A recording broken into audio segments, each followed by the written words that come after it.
নিজের গলাটা ছাড়তে হবে। এটা আমার কাছে খুব আনন্দের যে তোমরা আমাকে চিঠি করেছিলে যে এই প্রতিবাদে তোমরা সামিল হতে চাও। আমরা সরকারি চাকরি করি যারা, আমাদের অনেক সময় অনেক বাধ্যবাধকতা থাকেই বাবা। ওই যে পুলিশরা আজকে তোমাদের সাহায্য করলেন, আমরা গত কাল পর্যন্ত 3 বার চিঠি করেছি। এটা ওদের দোষ নয়, কিন্তু ওই পোশাকটার কিছু নিয়ম আছে, তাই তারা দিতে পারছিলেন না। কিন্তু দেখো আজকে যে ওরা চলে এসেছে, ওই পোশাকটার নিচে যে মনুষ্যত্বটা আছে তার টানে ওরা আজকে এসেছেন, কিন্তু অফিসিয়ালি কোনো পারমিশন আমরা পাইনি। আর আমরাও ঠিক করেছিলাম যদি ঢুকতেই হয় জেলে, তাহলে আমরা রাস্তায় বেরিয়েই ঢুকবো, এই ঘরে বসে আমরা থাকবো না। সেই কারণে হয়তো তোমাদের আলাদা করে আর মেসেজ দেওয়া সম্ভব ছিল না। দরকারও নেই, সব কিছু সোশ্যাল মিডিয়াকে টেনে নিয়ে করতে হবে তা নয়। তোমাদের সবসময় মাথায় রাখবে অন্যায়ের বিরুদ্ধে প্রতিবাদ করার জন্য দিল্লি সবসময় পৌঁছতে হবে তা নয়। তুমি তোমার বাড়ি থেকেই প্রতিবাদটা শুরু করো, তোমার কাজটা তুমি করো। আর এটা কখনো হতে পারে না যে সমাজ তৈরি হয়নি বলে, আমি আজকেই করছিলাম মেয়েদের বলা হচ্ছে রাত্রে ডিউটি কমিয়ে দেবে। আসলে এটা একটা পলিসি, মেয়েদের কাজ থেকে সরিয়ে দাও, ওদের ঘরে বসাও। হ্যাঁ, এগুলো একটা পরাধীনতা।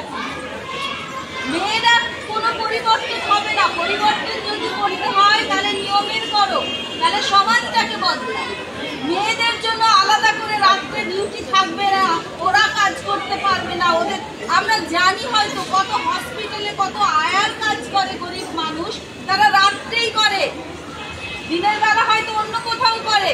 কারণ তারা যে ওখানে কাজ করে তাদেরকেও কিন্তু টাকা পাঠাতে হয়, তাদেরকে ওখানে বসে আছে একটা গ্যাং, সেখানে তারা যদি 500 টাকা যদি কোনো রোগীর আত্মীয় দেয়, তাহলে সেখান থেকে 250 টাকা যায় ওই গ্যাংয়ের কাছে, আর 250 টাকা ওই মেয়েটি পায়।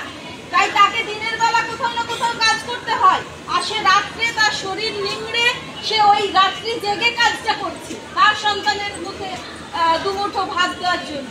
তাই এটা কোনো পলিসি হতে পারে না যে মেয়েরা ধর্ষিত হবে না, তোমরা ঘরের ভেতরে থেকে যাও। তাহলে এরপর ঘরের ভেতরে ঢোকাবে, তারপর সিন্ধুকের ভেতরে ঢোকাবে, তারপরে হয়তো কোনো চেম্বারের মধ্যে ঢুকিয়ে বলবে মেয়েরা তোমরা মরো। এটা হতে পারে না। আমরা কোনো সরকারি বিরোধিতা করছি না, কোনো এখানে রাজনৈতিক বক্তৃতা দিতে আসিনি, শুধু তোমাদের জানাতে এসেছি নিজেদের অধিকারের জন্য অন্য যে কোনো ভিকটিমের পাশে দাঁড়াও, নালে তুমি তোমার অধিকার কোনোদিনও খুঁজে পাবে না, এটা মনে রাখবে।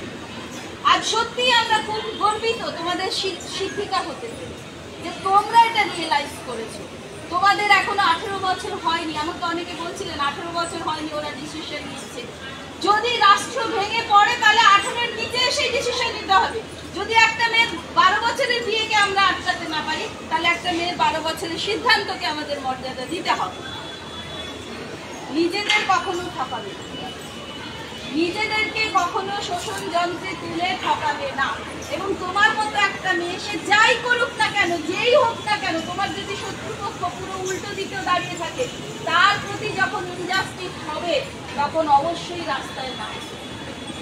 তোমাদের আমার আগামী দিনের জন্য অনেক শুভেচ্ছা রইল। আমাদের সমস্ত ম্যাডামরা হয়তো এখানে করতে পারছেন না যেহেতু চলছে, কিন্তু আমি বিশ্বাস করি তারা প্রত্যেকেই মা, প্রত্যেকেই যে মেয়েটির বিরুদ্ধে এই ঘটনাটা ঘটলো আমরা তারও মা। কারণ তার অপমান মানে আমাদের প্রত্যেকের অপমান। তাকে ওইভাবে নৃশংসভাবে ধ্বংস করা মানে আমাদের প্রত্যেকের গায়ে সেটা এসে পড়েছে। আর যারা করেছেন তাদের মতো যারা সাপোর্ট দিচ্ছেন না, তাদের প্রত্যেকের গায়ে ওই রক্ত লেগে, প্রত্যেকের গায়ে।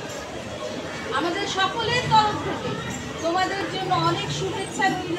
আমরা 1 মিনিট যে ভিকটিম তোমরা সবাই জানো, তার নাম প্রকাশ আমরা করবো না, কিন্তু সে আমাদেরই ঘরে, সে আমার মেয়ে, ওনার মেয়ে, ওনার মেয়ে, সবার মেয়ে, তোমাদের বোন, তোমাদের দিদি, সবার।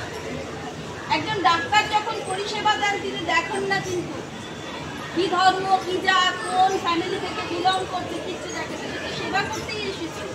আমরা তাকে নিতে পারলাম না, আমরা তাকে রাখতে পারলাম। আমরা তার জন্য 1 মিনিট নীরবতা পালন করব, তারপর